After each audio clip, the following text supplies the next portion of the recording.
ang electoral agenda ng Migrante Party List sa 2016 elections. Ilahad ko po ito sa isang acronym na Migrante. Ang M po ay ibig sabihin makabayang pamamahala at mabilis na serbisyo. Karapatan natin mabigyan ng sapat na serbisyo at proteksyon lalo na sa panahon ng kagipitan. Hindi tayo mga gatasang baka at tinututulan natin ang lahat na labis na bayarin. Dapat lang tiyakin ang batayang serbisyong sosyal para sa migranteng manggagawa at ng kanilang pamilya katulad ng panukalang 1 bilyong taunang legal assistance fund, pataasin ang pondo para sa repatriation ng migranteng Pilipino at OFWs in distress sa pamamagitan ng General Appropriations Act, ganon din ang pondo para sa on-site services, OFW shelters dito sa labas ng bansa, at palawakin ang serbisyo at benepisyo sa lahat ng migranteng manggagawa at OFWs in distress, ano paman ang kanilang estado. Palawakin ang coverage ng serbisyo katulad ng Emergency Repatriation Fund.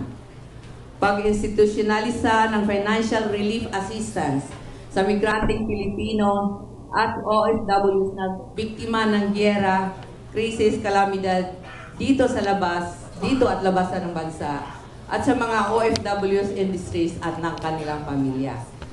Tiyakin din na ang mga opisyal ng embahada at konsulada kasama ang mga organisasyon ng migrante na makabisita ng kababayang nakakulong at makapagsubaybay sa kanilang mga kaso.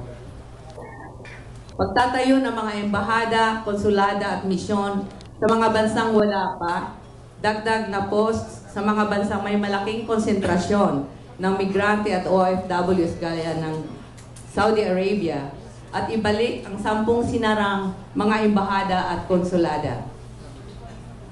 Letter I, illegal recruitment and human trafficking, wakasan.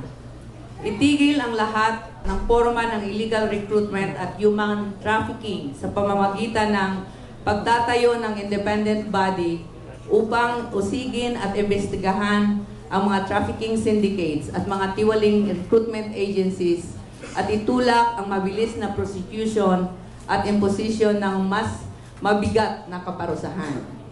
Magsagawa ng malawakang edukasyon, impormasyon at diseminasyon kaugnay ng illegal recruitment at human trafficking. Magsagawa ng independent investigation sa posibleng pagkakasangkot ng mga opisyal ng nasa gobyerno. Letter G, itulak ang panukalang magkaroon ng tunay at pro-migrant OWA Charter. Ibasura ang OWA Omnibus Policies, tiyakin na bukas ang paggamit ng OWA funds,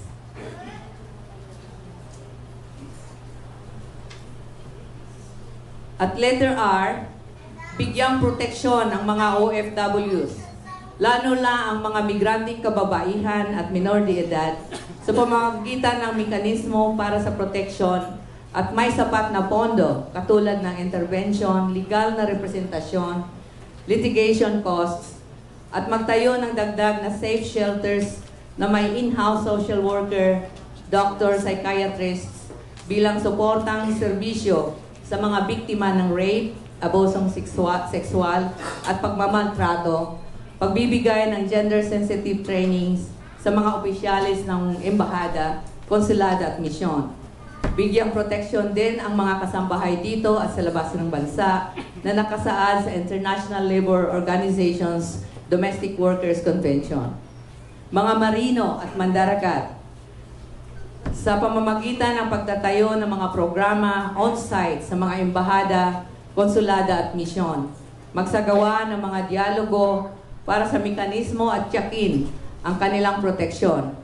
Makipag-ugnayan at makipagtulungan sa mga simbahan, may seafarers ministries at ibang mga NGOs at yakin na sa pag-abot sa mga social services nito kasama na ang on-site visit sa kanilang ship carriers.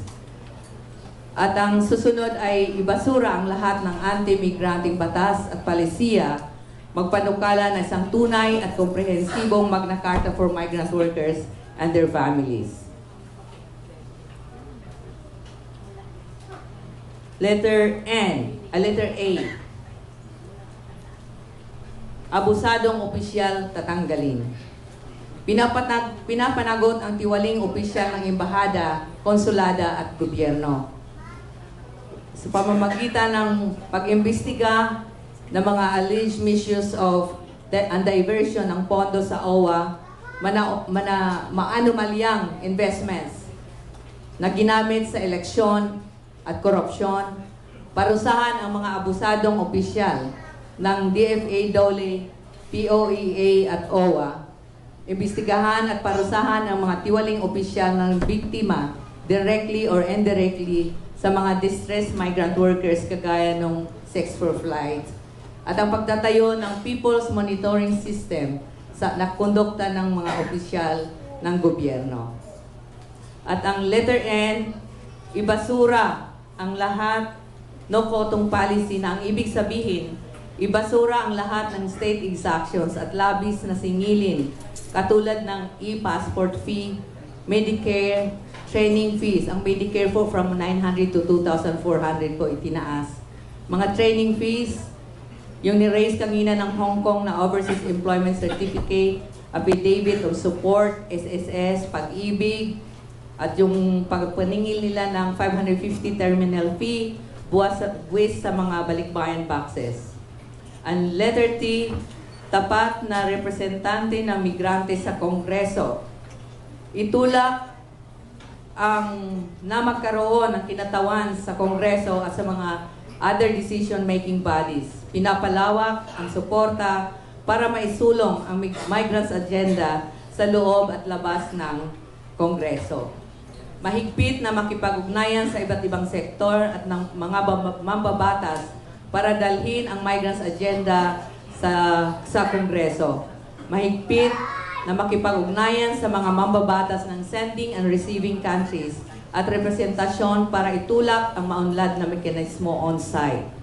At patatagin ang partnership sa iba pang migrant organizations at iba pang concerned sector sa mga issue at legislative agenda na itutulak sa Kongreso. At yung pinakahuli at ang pinakamahalaga, end labor export, trabaho sa Pinas, hindi sa labas. Itulak natin ang isang sustainable job generation at reintegration program. Patasin ang lokal at napaglikha ng trabaho sa pamamagitan ng pagtatayo ng lokal na industriya, agrikultura at serbisyo. Mga kasama, mga kaibigan, mga lahat na nagsuporta sa migrante, ang electoral agenda po ng Migrante Party List sa 2016 elections. Maraming salamat.